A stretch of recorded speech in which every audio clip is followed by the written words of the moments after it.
దేవుని సన్నిధిని ఈ స్థలములో నేను అనుభవిస్తున్నాను. మీరును అనుభవిస్తున్నట్లయితే గట్టిగా చప్పట్లు కొట్టి దేవుని నామాన్ని మహిమపరుద్దాం. ఈ సంఘము వాక్యమునకు ప్రాధాన్యత ఇచ్చే సంఘం.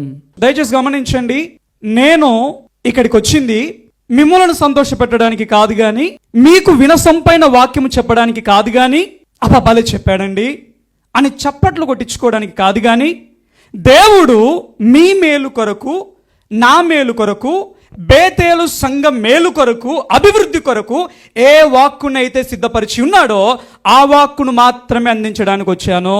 హల్లెలూయా. కాబట్టి కొన్నిసార్లు మాటలు ఎలా ఉంటాయి అని అంటే కఠినముగా ఉంటాయి. అయినా కానీ మన ఆశీర్వాదము కొరకు పూర్ణ హృదయముతో వాటిని స్వీకరించుదము గాక. దేవునికి వాక్యం ఏమని చెప్తా ఉంది అని అంటే, కీర్తనలలో ఒక చక్కటి మాట ఉంది. 138వ కీర్తన 2వ వచనంలో, నీ పరిశుద్ధాలయము తోటి నేను నమస్కారము చేయుచున్నాను, నీ నామమంతటి కంటే నీవిచ్చిన వాక్యమును నీవు గొప్ప చేసి ఉన్నావు. దేవుడు అంట దేవుని నామము కంటే దేనిని ఎక్కువ గొప్ప చేశాడంట? వాక్యము. సమస్య ఏంటంటే ఆ వాక్యమే ప్రాధాన్యత తగ్గిపోయింది సంఘాలలో ప్రాధాన్యత ఏమొచ్చింది అని అంటే ప్రోగ్రామ్స్, ఆడంబరాలు, హంగులు, ఆర్భాటాలు, క్వైర్, ఆర్కెస్ట్రా. ఇవి ఉండడం తప్పు కాదు, సారీ, ఉండాలి, అవి మనకు అవసరం. క్వైర్ అవసరం, ఆర్కెస్ట్రా అవసరం. కాకపోతే అంటే వీటితోటి సంఘం నింపబడకూడదు. And by the way, thank you so much, చాలా చక్కగా వాయించారు అండ్ చాలా చక్కటి ఆరాధన పాస్టర్ గారు నడిపించారు. అందుకే చెప్తున్నాను నేను దేవుని ప్రసన్నతను అనుభవించాను అనేసి. సమస్య ఏంటంటే ఒకరికి సమయం ఇవ్వకపోతే ఇంకొకరు బాధపడతారు. అయ్యి బాబోయ్, ప్రెసిడెంట్ గారి వైఫ్ అండి, ఆమెకి ఇవ్వకపోతే ఎట్లండి, అయ్యో పాస్టర్ గారి చెల్లెలండి, ఆమెకి ఇవ్వకపోతే ఎట్లా, ఇదే అయిపోతుంది తంతు. లాస్ట్కి వచ్చేవరకు ఏమవుతుందంటే, పాస్టర్ గారు మరి 10:30 అయిందండి, ఒక్క అరగంట కూడా కాదు బ్రదర్, అది దేవుడు కృప వారి మీద ఎంత గొప్పగా ఉందంటే పాస్టర్ గారికి 10 నిమిషాలలో అది మీరు చెప్పగలుగుతారండి. దేవుడు అంట ఆయన నామము కంటే ఆయన వాక్యాన్ని గొప్ప చేశాడంట. ఆ వాక్యాన్ని ఏ సంఘం అయితే గొప్ప చేస్తుందో, ఆ వాక్యానికి ఏ సంఘం అయితే ప్రాధాన్యత ఇస్తుందో ఆ సంఘము 100 ఫలమును పొందుకుంటుంది. హల్లెలూయా. సమయానికి ఇచ్చారు కాబట్టి మీరు వాక్యానికి ప్రాధాన్యత ఇచ్చే సంఘంగా నేను భావిస్తున్నాను. ఓకే, వాక్యంలోకి వెళ్దాం మనం. ఆదికాండము 28వ అధ్యాయము 17వ వచనం. ఇది దేవుని మందిరమే గాని వేరొకటి కాదు, పరలోకపు గవిని ఇదే అనుకునను. దయచేసి ఒక్క నిమిషం అందరం లేచి నిలబడదాం. దయచేసి మీ బైబిల్ని అలా పట్టుకోండి లేదా అలా చైర్లో పెట్టండి. అందరం కళ్ళు మూసుకుందాం. ఒక చెయ్యి అలా ఆకాశం వైపు ఎత్తి, ఒక చెయ్యి మన యొక్క హృదయం మీద పెట్టుకొని అందరం ప్రార్థన చేద్దాం. స్వరము తెరిచి ప్రార్థన చేయండి. పరిశుద్ధాత్మ దేవా, ఈ వాక్కు ద్వారా నువ్వు నాతో మాట్లాడండి ప్రభు తండ్రి. నీ స్వరము మాత్రమే వినబడును గాక ప్రభా. నీకు వందనాలు ప్రభు తండ్రి. అందరం స్వరం తెరిచి, పక్కన వాళ్ళు ఏమనుకుంటారు, ఎదురుగున్న వాళ్ళు ఏమనుకుంటారని భావించకండి. స్వరం తెరిచి అడుగుదాం. పరిశుద్ధాత్మ దేవా, నీకు వందనాలు ప్రభు తండ్రి. నీ వాక్కు వెల్లడగితే ప్రభు తండ్రి విడుదల కలుగుతుందయ్యా. నీ వాక్కు వెల్లడైతే ప్రభు తండ్రి వెలుగు కలుగుతుంది ప్రభు తండ్రి. అయా, నీ యొక్క వాక్యము కట్లను తెంపుతుంది ప్రభు తండ్రి, కాడిని విరగొడుతుంది ప్రభు తండ్రి. పరిశుద్ధాత్మదేవా, నీ శక్తి గల వాక్కును విడుదల చేయండి. మాకేదైతే అవసరమైందో ప్రభు తండ్రి ఆ వాక్కు ద్వారా మాతో మాట్లాడండి. కొన్నిసార్లు ఆ వాక్కు ప్రభు తండ్రి మా హృదయమును కట్ చేస్తున్నా కానీ అంగీకరించే హృదయ స్థితిని మాకు అనుగ్రహించండి. అన్నిటికంటే ముఖ్యంగా ఈ స్థలంలో మీరున్నందుకు నీకు వందనాలయ్యా. నీ దూతల ప్రసన్నతను ప్రభువా ఇక్కడ ఉంచినందుకు వందనాలయ్యా. Thank you Jesus. నీకే వందనాలు, స్తోత్రాలు చెల్లిస్తూ యేసు నామమున అడిగి వేడుకొనుచున్నాము తండ్రి. ఆమేన్, ఆమేన్. దయచేసి కూర్చోండి. ఓకే, ఇది దేవుని మందిరమే కానీ వేరొకటి కాదు, పరలోకపు గవిని ఇదే. ఈ యొక్క సందర్భం ఏంటి అని అంటే, యాకోబు గారు మరి ఆయన ప్రయాణం వెళ్తూ ఉంటున్నప్పుడు, ఆయన మేనమామ దగ్గరికి వెళ్తూ ఉంటున్నప్పుడు మార్గ మధ్యలో దేవుడు కలుసుకొని ఒక దర్శనం ద్వారా ఆయనతో మాట్లాడినప్పుడు ఆ స్థలాన్ని గూర్చి యాకోబు గారు భావిస్తున్న మాటలు ఇవి. దీనికంటే ముందు మనం యాకోబు జీవితాన్ని మనం చూద్దాం. ఓకేనా? దీనికంటే ముందు మనం యాకోబు జీవితాన్ని చూద్దాం. ఈ యొక్క 28వ అధ్యాయంలో మనం గమనించినట్లయితే మరి యాకోబు మధ్య ఏశావు మధ్య ఏం జరిగిందో మనందరికీ తెలుసు. అయితే తన తల్లి ఏమన్నదంటే, నాన్న నువ్వు వెళ్ళిపోవాలి ఇక్కడ నుండి, నువ్వు వెళ్ళిపోయి మా అన్న దగ్గరికి వెళ్ళు, మా అన్న కూతుర్ని వివాహం చేసుకోవాలి నువ్వు, ఇక్కడున్న వాళ్ళొద్దు, ఈ కానాను స్త్రీలు, ఈ కానాను అమ్మాయిలు వద్దు అని అంటే ఇంకా అక్కడున్న పరిస్థితులను బట్టి ఆయన వెళ్ళిపోతూ ఉంటున్నాడు. ఇప్పుడు ఒక ప్రశ్న, ఈవిడే ఈ యొక్క ఇస్సాకు తల్లి రిబ్కా గారు తన కుమారుడైన యాకోబుకు తన అన్న కూతుర్నే పెళ్లి చేసుకోవాలి, తన అన్న కూతుర్నిచ్చి పెళ్లి చేయాలి అని ఎందుకు అనుకుందామే? చాలా వరకు ఏమనుకుంటామంటే, బాబోయ్ బయట అమ్మాయి వస్తే చూస్తుందో చూడదో, అయిన అమ్మాయి అంటే తెలిసిన అమ్మాయి, చూసుకుంటుంది మంచిగా, రేపు పొద్దున మంచాన పడితే కష్టం అనుకోకుండా అని సేవలు చేస్తుంది అన్న భావన, అలాగే అనుకుంటాం మనం.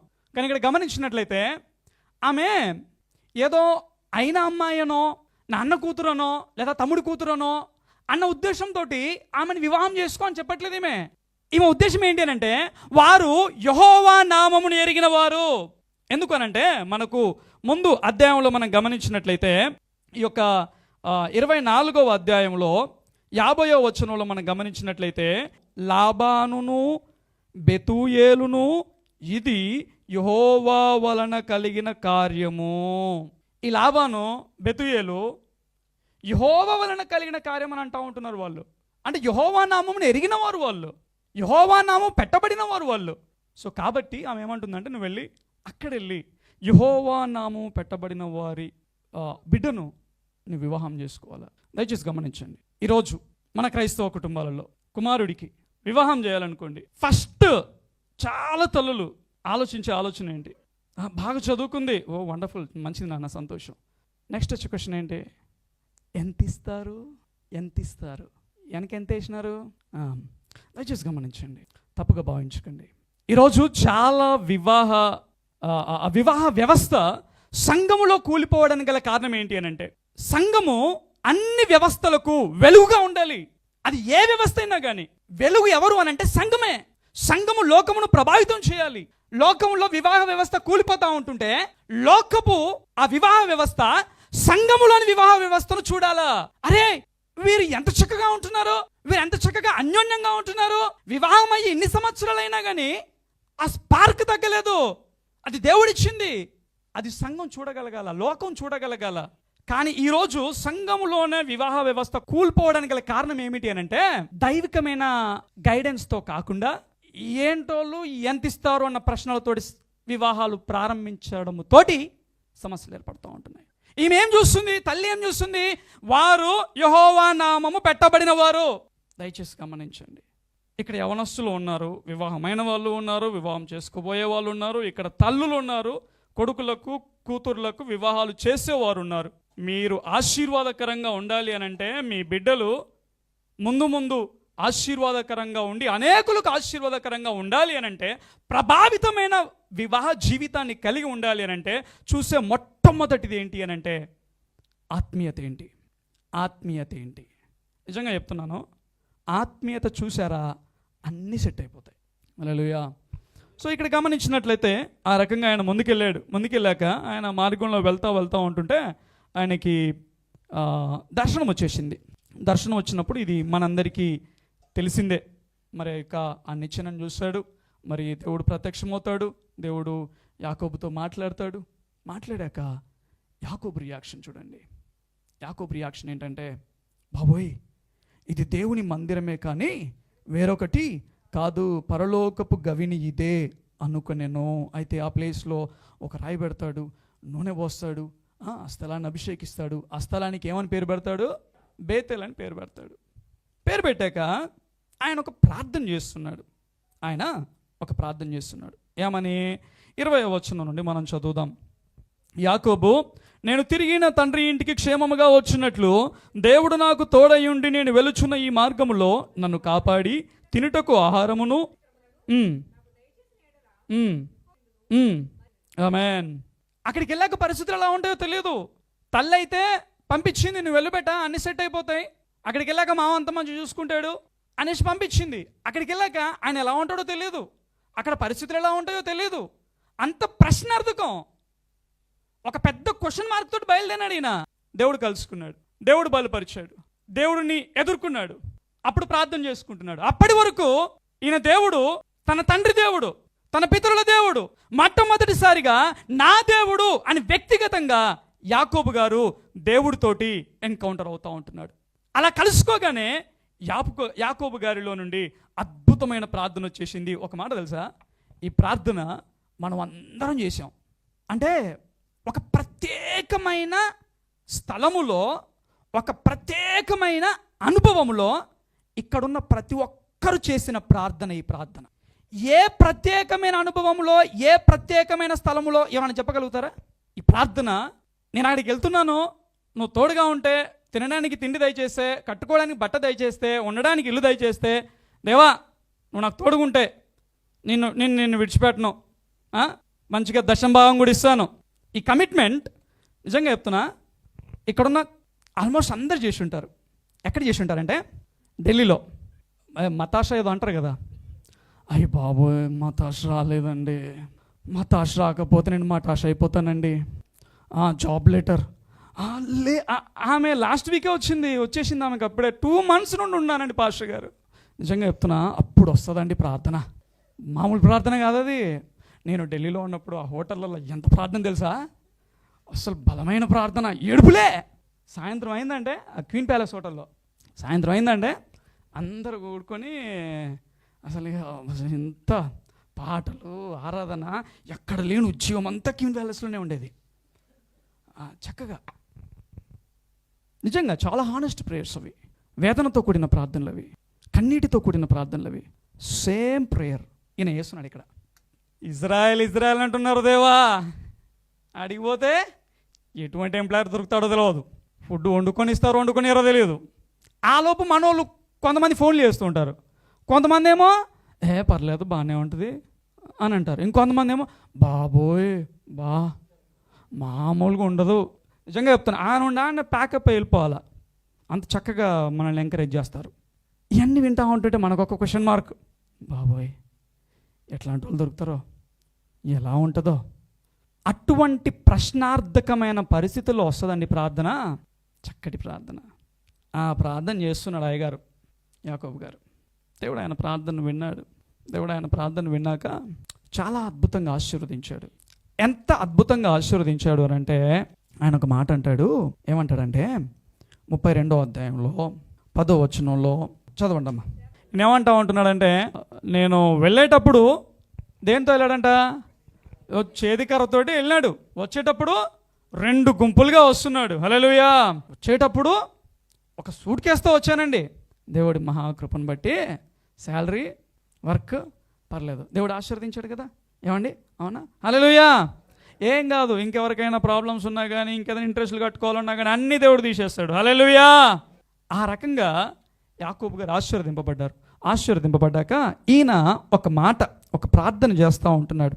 ఏమని అనంటే అదే 32వ అధ్యాయంలో 24వ వచనంలో, యాకోబు ఒక్కడు మిగిలిపోయెను, ఒక నరుడు తెల్లవారు వరకు అతనితో పెనుగులాడెను, తాను అతన్ని గెలవకుండుట చూచి.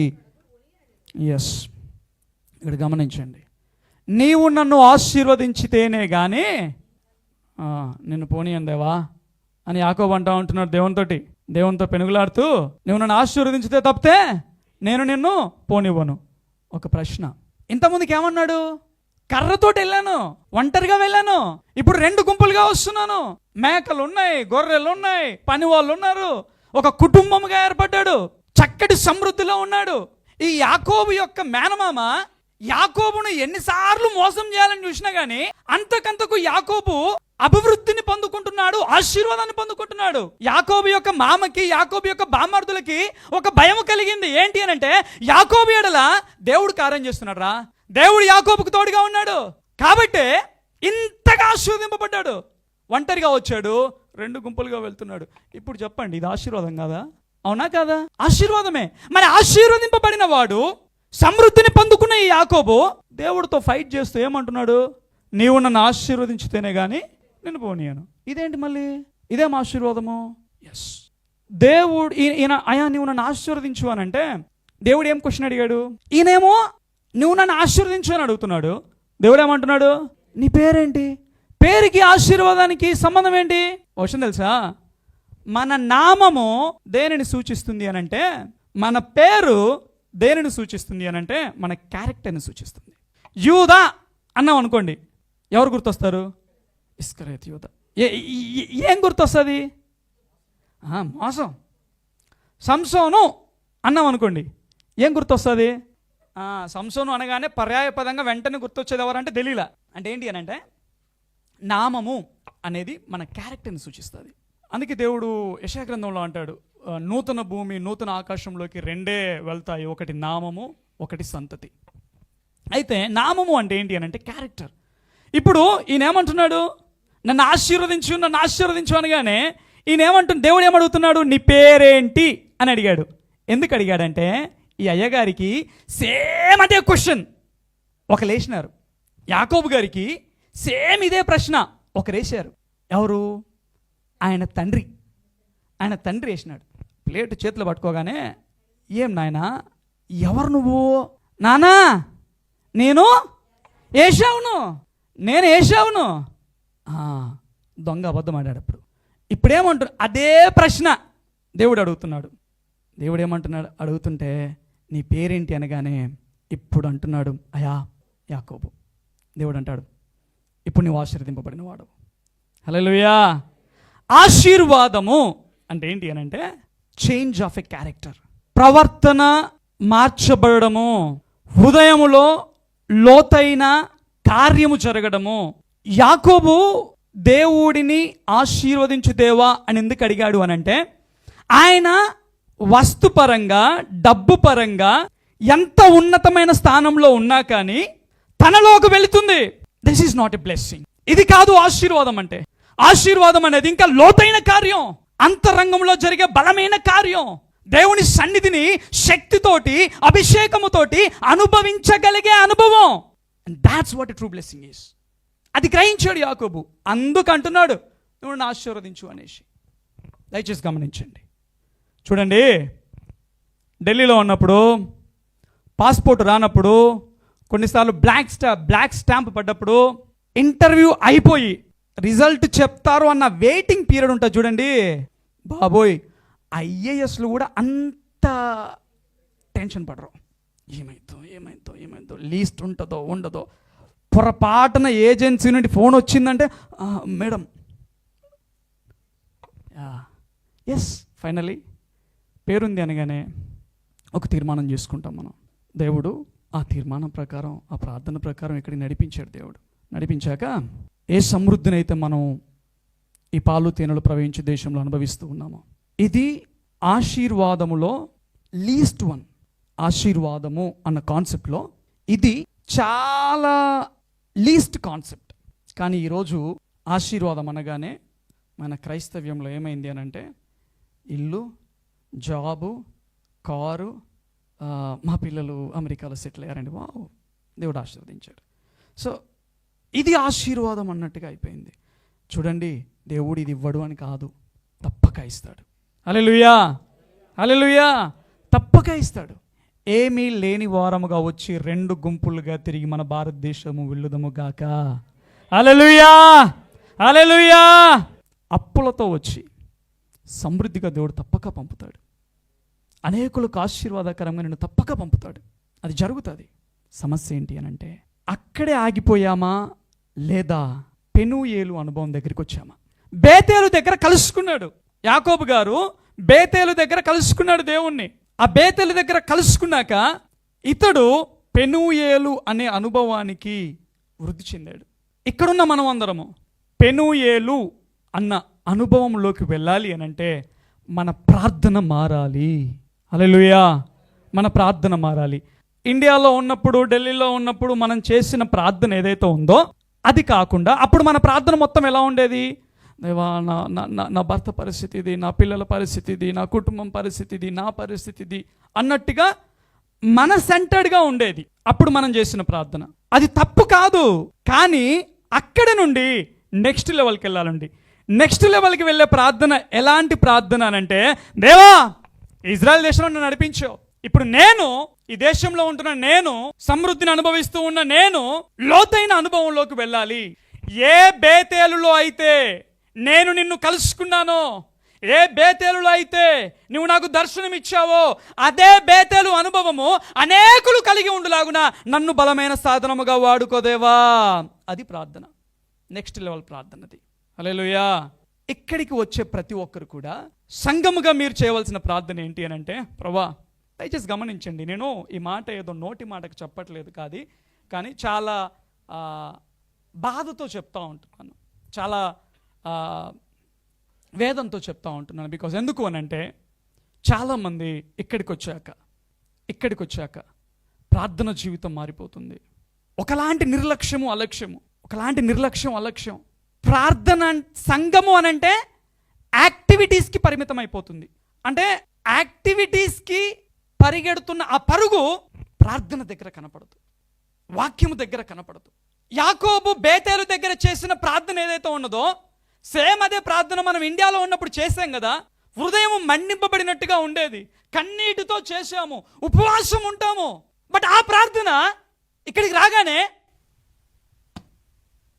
దానికి తోడు వేరే వేరే వేరే వేరే వ్యవహారాలన్నీ వచ్చేస్తూ ఉంటున్నాయి. దేవుడు లెక్క అడుగుతాడు. నిజంగా చెప్తున్నాను, ఇక్కడికి వచ్చామంటే దేవుడి కృప. నువ్వు వేరే వాళ్ళ దగ్గర అప్పులు అడిగి తీసుకొని రావడం వల్ల, ఏదో ఇంటర్వ్యూలో పాస్ అవ్వడం వల్ల రాలే. దేవుడి కృప. దానిని బట్టి దేవుడు మనల్ని లెక్క అడుగుతాడు. ఆ బేతేలు అనుభవంతో ప్రారంభించిన మనము పెనూయేలు అనుభవం దగ్గరికి వస్తున్నామా అంటే ఏంటంటే, అంత లోతైన ప్రార్థన జీవితాన్ని కలిగి ఉన్నామా, లేక ఇంకా బేతేలు ప్రార్థనని కలిగి ఉన్నామా? నాకు ఇల్లు ఇస్తే, నాకు అది ఇస్తే, నాకు ఇది ఇస్తే, పిల్లల పెళ్ళి, కొడుకుల పెళ్ళి, ఇదే బతకంతా ఇదే ప్రార్థన కాదు. దేవుడు నిన్ను ఎందుకు పిలిచాడు అని అంటే, ఎటువంటి ప్రార్థన కొరకు పిలిచాడు అని అంటే, దేవా గ్రామము ఉజ్జీవింపబడాలి, తెలుగు రాష్ట్రాలలో ఉజ్జీవము రగిలింపబడాలి. ఇక్కడ చూస్తూ ఉంటాం, తెలుగు రాష్ట్రాలలో ఏదో జరిగిపోతూ ఉంటున్నాయి, ఏదో మాట్లాడుతూ ఉంటున్నారు. కానీ ఒక మాట తెలుసా, బేతేలు అనుభవం ద్వారా ఇక్కడికి వచ్చిన మనము ఈ బేతేలు సంఘముగా కూడి చేయి పట్టుకొని ఏక ఆత్మతో ఏక హృదయముతో ప్రార్థన చేస్తూ ఉంటుంటే అగ్ని మండింపబడిద్ది, హృదయాలు మండింపబడతాయి. మనం ఇక్కడ చేసే ప్రార్థన మన రాష్ట్రంలో, మన జిల్లాలో, మన గ్రామంలో, మన స్థానిక సంఘాలలో ఉజ్జీవాన్ని పుట్టిస్తుంది. ఆ ప్రార్థన కొరకు దేవుడు ఆశపడుతూ ఉన్నాడు. బట్ ఆ లెవెల్కి రీచ్ అవుతున్నామా? దయచేసి గమనించండి. ట్రంప్ చేతిలో ఉన్న బైబిల్ గురించి నేను ఒక వీడియో చేశాను. అందులో ఒక ఆమె గుడ్డామె, ఒక ఆమె గూనె, చాలా పెద్ద ఏజ్, వాళ్ళు ఎబో 80 ఉన్నారు, ఇద్దరు అక్క చెల్లెళ్ళు. 80 సంవత్సరాల పైన ఉన్న వృద్ధులు, గుడ్డామె గూనెగా ఉన్నవారు మహా అయితే ఏం చేస్తారు, ఓ ముద్దేస్తే దేవానికి స్తోత్రం అని తిని 2 మాటలు ప్రార్థన చేసుకొని పడుకుంటారు. వీరిలో ఏం కలిగింది అని అంటే, ఒక తీవ్రత కలిగింది. ఏంటి అంటే, చర్చికి వెళ్ళలేని పరిస్థితిలో ఉన్నారు వాళ్ళు. పాపం ఊరికి కొంచెం దూరంలో ఒక చిన్న కాటేజ్లో వాళ్ళు నివాసం ఉంటున్నారు. చర్చికి వెళ్ళలేని పరిస్థితిలో ఉన్నారు వాళ్ళు. అయితే సంఘ పెద్దలు వస్తూ ఉండేవారు, మాట్లాడుతూ ఉండేవారు. అండ్ విశ్వాసులు వీళ్ళు వచ్చి, పెద్దోళ్ళు కదా, ప్రార్థన చేయించుకుంటూ ఉండేవారు వీళ్ళతోటి, మంచి ప్రార్థనా పరులు అనేసి.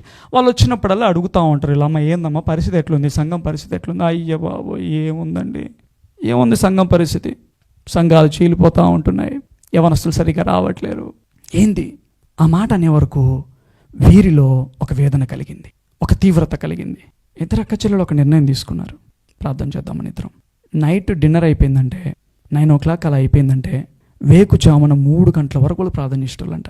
80 సంవత్సరాల పైబడిన వారు, మీరు ఆన్లైన్లో చెక్ చేసుకోండి, 80 సంవత్సరాల పైబడిన వారు, గుడ్డామె, బ్యాక్ ఇలా బెండ్ అయిన ఆమె, 3 గంటల వరకు ఏడ్చుకుంటూ, దేనికోసం నా బిడ్డ పెళ్ళి, నా కొడుకు పెళ్ళి, అయ్యి బాబోయ్ దేవా ఒక్క ఫ్లోర్ వేసిన, ఇంకొక 2 సంవత్సరాలు సెట్ చేసినాం అంటే ఇజ్రాయెల్ నన్ను పొయ్యేలోపు ఒక ఫ్లోర్ వేసిన, 1 ఎకరం తీసుకున్నా, ఇంకొక 3 సంవత్సరాలు అవకాశం ఇచ్చినామంటే ఇంకొక ఎకరం తీసుకొని, 1 ఎకరం ఈ కొడుకు ఇస్తే ఇంకో ఎకరం ఆ కొడుకు ఇచ్చే సెట్ నాకు.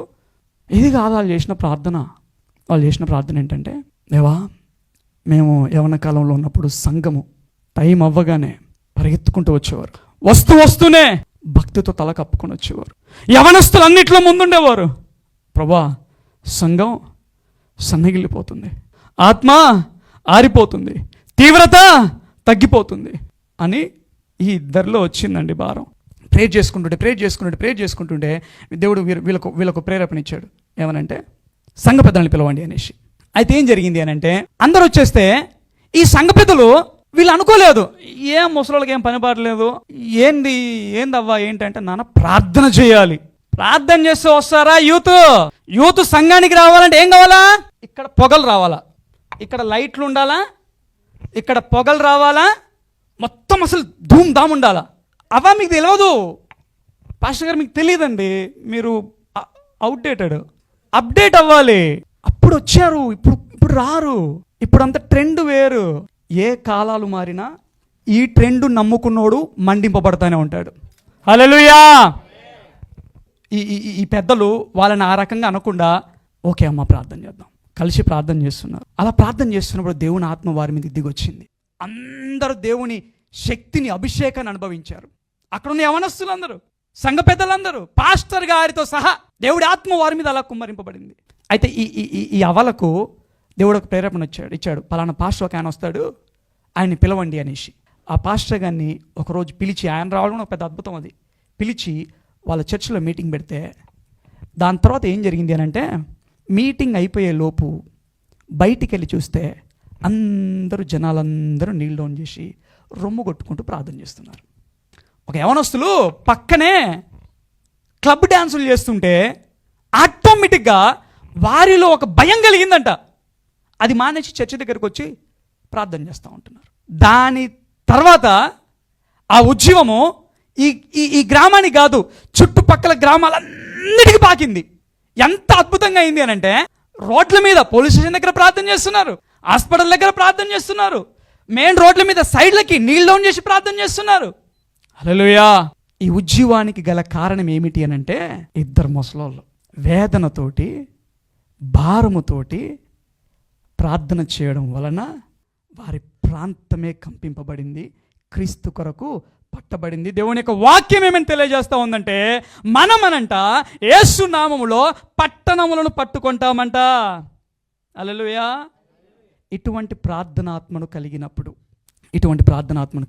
పట్టణాలను పట్టుకుంటామంట.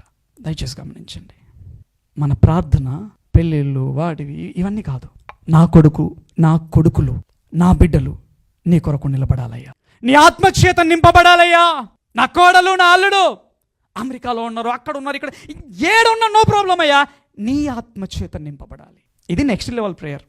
ఆ లెవెల్కి వెళ్తే అప్పుడు మనము ప్రభావితముగా ఉండగలుగుతాం. హల్లెలూయా. అప్పుడు ఉంటాం మనం ప్రభావితంగా. నిజంగా మనల్ని మనం పరిశీలించుకుందాం. నిజంగా మన ప్రేయర్ రూమ్లోకి వెళ్ళి నీల్ డౌన్ చేసి ప్రార్థన అయిపోయి బయటకు వచ్చాక, దయచేసి నా వైపు చూడండి, నీల్ డౌన్ చేసి ప్రేయర్ రూమ్లోకి వెళ్ళి నీల్ డౌన్ చేసి ప్రార్థన చేశాక బయటికి వచ్చి, ఎస్ ఈరోజు దేవుని ప్రసన్నతను నేను అనుభవించాను అని లాస్ట్ టైం ఎప్పుడు ఫీల్ అయ్యావు? ఎవరికి వారం ప్రశ్న వేసుకుందాం. బేతేల్ సంఘానికి వస్తున్నాం, అన్నిట్లో పాల్గొంటున్నాం, అన్నీ మంచిగా జరుగుతుంది, కానీ నీ ప్రేయర్ రూమ్లోకి వెళ్ళాక I experience the presence of the lord. దేవుని ప్రసన్నతను ఈరోజు నేను అనుభవించాను, ఆయన తాకిడిని నేను అనుభవించాను అని నీ ప్రేయర్ లైఫ్లో నీకు చివరిసారిగా ఎప్పుడు అనిపించింది? సో దయచేసి గమనించండి. దీన్ని బట్టి మనం పెనుయేలులో ఉన్నామా, బేతేలులో ఉన్నామా, పెనుయేలు అనుభవానికి వచ్చామా అనేది అర్థమవుతుంది. సో కాబట్టి నేను ముగించేస్తాను. యేసుక్రీస్తు ప్రభుల వారి శిష్యులు యేసుక్రీస్తు ప్రభుల వారి దగ్గరికి వచ్చి ఒక ప్రశ్న అడుగుతారు. ఏమంటారంటే, అద్భుతాలు ఎలా చేయాలో చెప్పయ్యా అని అడగలే, దయ్యాలు ఎలా వెళ్ళగొట్టాలో చెప్పయ్యా అని అడగలే, ప్రార్థన నేర్పు. హల్లెలూయా. ఎందుకు అనంటే వాళ్ళకి అర్థమైంది ఈ పరిచర్య యొక్క రహస్యము ప్రార్థనే అనేసి. అయితే యేసుక్రీస్తు ప్రభుల వారు కూడా పెందలకడనే లేచి ప్రార్థన చేసుకునేవాడు, రాత్రంతా ప్రార్థనలో గడిపేవాడు. వీళ్ళకి అర్థమైపోయింది రహస్యం ఇక్కడ దాగి ఉన్నదనేసి. అందుకే వాళ్ళు ఏమంటారంటే, ప్రార్థన చేయ నేర్పు. సో దయచేసి మన రహస్యం అక్కడే ఉంది. బేతేలు సంఘం యొక్క ఉద్యమం కూడా అక్కడే దాగి ఉంది. హల్లెలూయా, హల్లెలూయా.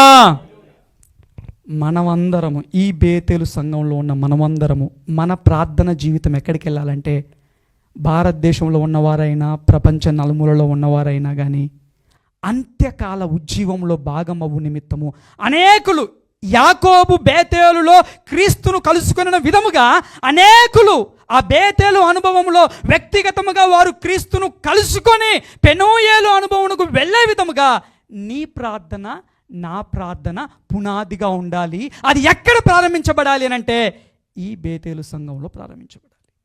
హల్లెలూయా, హల్లెలూయా. అంతేకాదు, ఇజ్రాయెల్ దేశంలో ఉన్నాం, మన ప్రార్థన వీరి మనోనేత్రాలు తెరవబడే విధముగా ఉండాలి. హల్లెలూయా. ఆ విషయంలో కూడా దేవుడు మనల్ని లెక్క అడుగుతాడు. ఒక్క మాట చదివి నేను ముగించేస్తాను. ఒకే ఒక్క మాట చదివి నేను ముగించేస్తాను. దయచేసి మరి కొత్త కమిటీ వారు ఒక్కసారి లేచి నిలబడినట్లయితే, దయచేసి కొత్త కమిటీ వారు ఒక్కసారి, ఎవరైనా కొత్త కమిటీలో ఎవరైనా ఒకరు సంఖ్యాకాండం 11వ అధ్యాయము 16వ వచనాన్ని చూద్దాం. 11వ అధ్యాయము 16వ వచనం. ఎందుకు 70 మంది పెద్దలు వచ్చి ప్రత్యక్ష గుడారం ఎదుట మోషేతో పాటు నిలవబడాలి అనంటే, ఆ 70 మంది పెద్దలను దేవుడు అభిషేకించనై ఉన్నాడు, ప్రత్యేకపరచునై ఉన్నాడు, ప్రతిష్ఠించనై ఉన్నాడు. దయచేసి గమనించండి, మన సంఘాలలో ఒక క్యాజువల్ స్పిరిట్ ఉంది. ఏంటి ఆ క్యాజువల్ స్పిరిట్ అనంటే, మందిరమే కదా, పరిచర్య విషయంలో కూడా ఒక క్యాజువల్ స్పిరిట్, అంటే లైట్ హార్టెడ్ స్పిరిట్.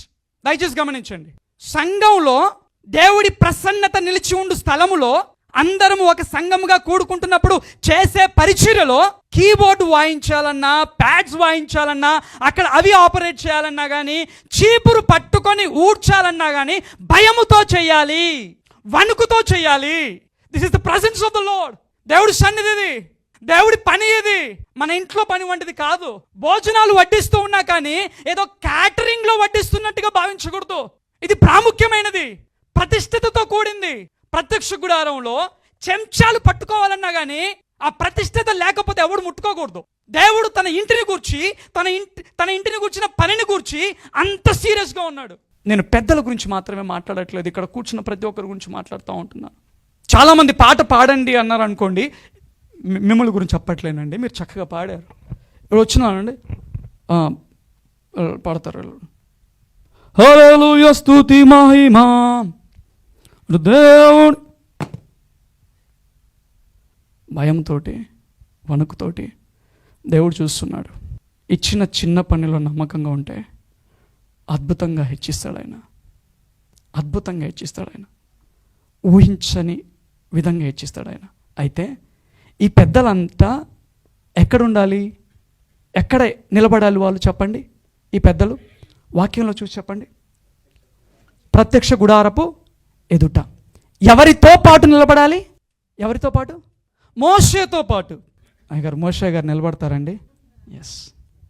చూడండి, మోషే గారితో పాటు పెద్దలు నిలబడాల దేవుని సన్నిధిలో. పాస్టర్ గారు మీకు తెలియదండి అని ఆయన్ని పక్కన నెట్టి మనం నిలబడ్డం కాదు. అర్థమవుతుందా? దయచేసి గమనించండి. అప్పుడు దేవుడి అభిషేకం 70 మంది పెద్దల మీద వచ్చిందంట. వారు దేవుడి చేత బలముగా వాడబడ్డారు. అట్టి కృప ఇప్పుడు ఎన్నుకొనబడిన కమిటీ మీద కుమ్మరింపబడును గాక. హల్లెలూయా. వీరు సంఘమంతటికి ఆశీర్వాదకరముగా ఉందరు గాక. సంఘ కాపరికి లోబడి దేవుని ఆత్మచేత నడిపింపబడుతూ ఈ బేతేలులో యాకోబు వంటి ప్రార్థనా జీవితాన్ని కలిగి అనేకులు బేతేలు వంటి అనుభవం ద్వారా వారు క్రీస్తును కలుసుకోవడానికి మీరందరూ బలమైన సాధనముగా ఒక సంఘముగా వాడబడుదురుగాక. ఆమేన్. లేచి నిలబడదాం, చిన్న ప్రార్థనతో ముగించుకుందాం. అందరం కళ్ళు మూసుకుందాం. ఒక్క నిమిషం మనల్ని మనం పరిశీలించుకుందాం. అవును, ఇజ్రాయెల్ వచ్చేటప్పుడు ఎట్లుంది మన ఆత్మీయ స్థితి? మన ప్రార్థన జీవితం ఎలా ఉండింది? ఎంత ఉజ్జీవకరంగా ఉండింది? ఎంత కన్నీటి ప్రార్థనతో ఉండింది? ఇప్పుడు ఎలా మారిపోయింది? ప్రభువా, నన్ను జ్ఞాపకం చేసుకో. తిరిగి మనల్ని మనం దేవుని సన్నిధిలో తిరిగి ప్రతిష్ఠించుకుందాం, సమర్పించుకుందాం. అవునయ్యా, బేతేలు వంటి ప్రార్థన జీవితంతో ప్రారంభించిన నేను పెనూయేలు వంటి అనుభవంలోకి వెళ్ళాలా? అసలైన ఆశీర్వాదం వైపు వెళ్ళాలి. తండ్రి, అంత్యకాలంలో ఉన్నాం. ప్రవచనాలన్నీ కళ్ళ ఎదుటనే నెరవేర్చబడతా ఉంటున్నాయి. ప్రవచనాలకు కేంద్రంగా ఉన్న యెరూషలేములో ఉన్నాం. కాబట్టి ప్రభువా, జ్ఞాపకం చేసుకోండి, కృప చూపించండి. అంత్యకాల ఉజ్జీవంలో మేం భాగం అవ్వాలి, మా కుటుంబాలు భాగం అవ్వాలి. అటువంటి రోదన మాకు అనుగ్రహించండి. దేవానికి వందనాలు ప్రభువా. ఇప్పటి వరకు ఈ వాక్యం ద్వారా నువ్వు మాతో మాట్లాడినందుకు నీకు వందనాలు. ఇంకా ఎవరిలో అయినా కానీ క్యాజువల్ స్పిరిట్ ఉన్నట్లయితే యేసు నామములో ఆ క్యాజువల్ స్పిరిట్ బంధింపబడును గాక. ఒక నూతన భయము, ఒక దైవికమైన వణుకును మా అందరిలో మీరు కలిగింపజేసి బేతేలు నుండి పెనూయేలుకు వెళ్ళడానికి మీరు మా కృప చూపించమని, నూతన కమిటీని మీరు ఆశీర్వదించమని, వీడ్కోలు పలుకుతున్న కమిటీని ప్రభువా ఇప్పటి వరకు వారు నమ్మకంగా ఉన్న విధానాన్ని బట్టి నీకు వందనాలు చెల్లిస్తూ వారిని దీవించి ఆశీర్వదించమని, ఈ సంఘము ఈ ప్రాంతంలో అనేకులకు వెలుగుగా మీరు మార్చమని యేసు నామములో అడిగి వేడుకొంచున్నాను తండ్రి. ఆమేన్, ఆమేన్, ఆమేన్. దయచేసి కూర్చోండి. Thank you all. దేవుని నామానికి మహిమ కలుగును గాక. ఒకవేళ సమయం ఎక్కువగా తీసుకున్నట్లయితే క్షమించండి. Thank you.